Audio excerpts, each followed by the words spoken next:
ത്രിയേക ദൈവത്തിന് സ്തുതി. എന്നെ കേൾക്കുന്ന എല്ലാ പ്രിയപ്പെട്ടവർക്കും കർത്താവായ യേശുക്രിസ്തുവിൻ്റെ നിസ്തുല്യ നാമത്തിൽ എൻ്റെ സ്നേഹവന്ദനങ്ങൾ. കുറച്ച് വർഷങ്ങൾക്ക് മുൻപ് ടൈംസ് ഓഫ് ഇന്ത്യയിൽ വന്ന ഒരു നോമ്പുകാല ചിന്തയുടെ തലക്കെട്ട് ഇങ്ങനെയായിരുന്നു: Lent is a time to fast, surrender, forgive and give. നോമ്പുകാലം ഉപവാസത്തിൻ്റെയും സമർപ്പണത്തിൻ്റെയും പൊറുക്കലിൻ്റെയും കൊടുക്കലിൻ്റെയും സമയങ്ങളാണ് എന്ന്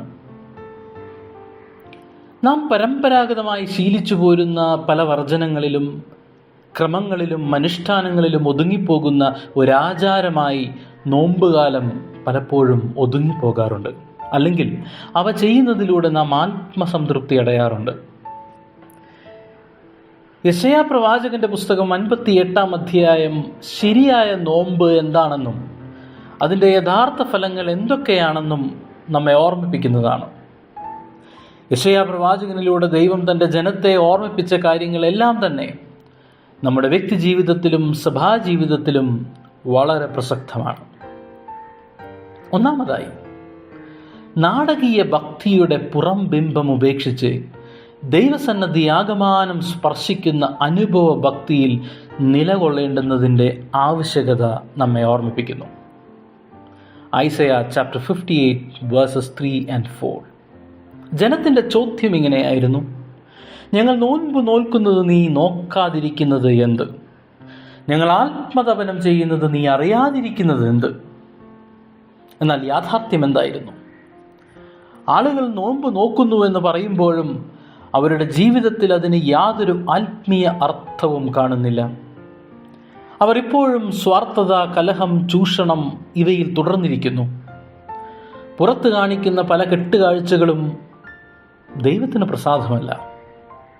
ഹൃദയം മാറിയില്ലെങ്കിൽ അത്തരം നോമ്പ്, പ്രാർത്ഥന എന്നിവ ദൈവത്തിങ്കിലേക്ക് എത്തുന്നതല്ല എന്ന് ദൈവം നമ്മെ ഓർമ്മിപ്പിക്കുന്നു. ദൈവത്തിനിഷ്ടമുള്ള നോമ്പ് പുറത്തുള്ള കാഴ്ചയല്ല, മറിച്ച് ദൈവഭക്തിയുമായി പൊരുത്തമുള്ള ജീവിത പരിവർത്തനമാണ്. മത്തായി എഴുതിയ സുവിശേഷം 6-ാം അധ്യായത്തിൻ്റെ 16-ാം വാക്യത്തിൽ നമുക്ക് ക്രിസ്തുവിൻ്റെ സമാനമായൊരു നിരീക്ഷണം കാണാം. ഉപവസിക്കുമ്പോൾ കപടഭക്തിക്കാരെ പോലെ വാടിയ മുഖം നിങ്ങൾ കാണിക്കുന്നു. മനുഷ്യർക്ക് വിളങ്ങേണ്ടതിന് മുഖം വിരൂപമാക്കുന്നു. എന്തായിരിക്കണം നോമ്പ്? നിന്റെ പിതാവിന് വിളങ്ങേണ്ടുന്ന ഒന്നായിരിക്കണം നോമ്പ്. It should be secret, humble and inward. രണ്ടാമതായി, നമ്മുടെ പ്രവൃത്തികളും പാതകളും പുതുക്കി വിശുദ്ധീകരിക്കണം.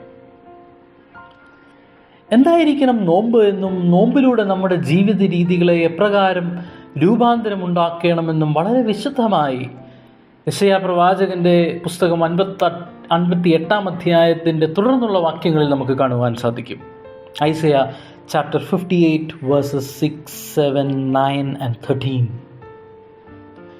യഥാർത്ഥ നോമ്പ് ബന്ധനങ്ങൾ അഴിച്ചിടുകയും വിശന്നവരെ പോഷിപ്പിക്കുകയും ദോഷവാക്കുകളും സ്വാർത്ഥതയും വിട്ടൊഴിയുകയും വിശുദ്ധ ദിനത്തെ ബഹുമാനിക്കുകയും ചെയ്യുക എന്നതാണ്. നമ്മുടെ ഇന്നിൻ്റെ പെരുമാറ്റങ്ങളിൽ സമൂലമായൊരു മാറ്റം, പൊതുസമൂഹത്തോടുള്ള ഇടപെടലുകളിൽ കാണിക്കുന്ന കാരുണ്യം, സഹജീവികളുടെ ആവശ്യങ്ങളിൽ ദൈവീകമായ ഒരു ഇടപെടൽ, ഹൃദയം പരിവർത്തനം ചെയ്ത് ദൈവചിത്തത്തിനനുസരിച്ച് നടന്നു നീങ്ങുന്ന ഒരനുഭവം.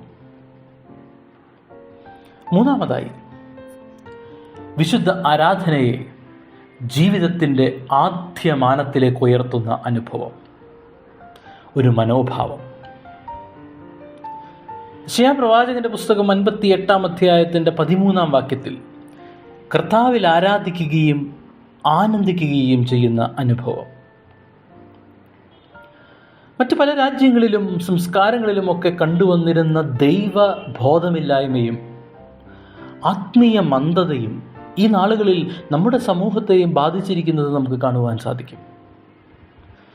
വിശുദ്ധ ദിവസത്തിൻ്റെ പ്രാധാന്യം പ്രവാചകൻ നമ്മെ ആ വചനങ്ങളിലൂടെ ഓർമ്മിപ്പിക്കുന്നു. ഞാൻ ഉൾപ്പെടെ നമ്മിൽ പലരും കുർബാനയ്ക്കും സൺഡേ സ്കൂൾ പഠനത്തിനും ആത്മീയ കൂട്ടായ്മകൾക്കുമൊക്കെയായി വേർതിരിക്കേണ്ട സമയങ്ങൾ മറ്റ് പ്രയോറിറ്റീസ് കൊണ്ട് ഓക്യുപ്പൈ ചെയ്യുകയാണ്. നോമ്പിലൂടെ കർത്താവിലായി ആയിരിക്കുക, ആനന്ദിക്കുക. 3 കാര്യങ്ങളാണ് നാം ചിന്തിച്ചത്. നാടകീയ ഭക്തിയുടെ പുറംബിംബം ഉപേക്ഷിച്ച് ദൈവസന്നദ്ധി ആഗമനം സ്പർശിക്കുന്ന അനുഭവ ഭക്തിയിൽ നിലകൊള്ളുക. നമ്മുടെ പ്രവൃത്തികളും പാതകളും പുതുക്കി വിശുദ്ധീകരിക്കുക. 3-ാമതായി കർത്താവിൽ ആയിരിക്കുക, ആനന്ദിക്കുക. വളരെ പെട്ടെന്ന് നോമ്പിലൂടെ നമുക്കുണ്ടാകുന്ന മാറ്റങ്ങളെ കൂടെ ഒന്ന് ധ്യാനിച്ച് ഇന്നത്തെ ഈ ചിന്ത നമുക്ക് അവസാനിപ്പിക്കാം. യെശയ്യാ പ്രവാചകന്റെ പുസ്തകം 58-ാം അധ്യായത്തിൻ്റെ 8, 9, 11, 12, 14 വാക്യങ്ങളിലെല്ലാം തന്നെ നോമ്പിലൂടെ ഉണ്ടാകുന്ന ഹൃദയത്തിൻ്റെ പരിവർത്തനവും ആത്മനവീകരണവും നമുക്ക് കാണുവാൻ സാധിക്കും. യഥാർത്ഥ നോമ്പ് ദൈവം ഇഷ്ടപ്പെടുന്ന കരുണയും നീതിയും നിറഞ്ഞ ജീവിതത്തിൽ നിന്ന് വരുന്ന നോമ്പ്.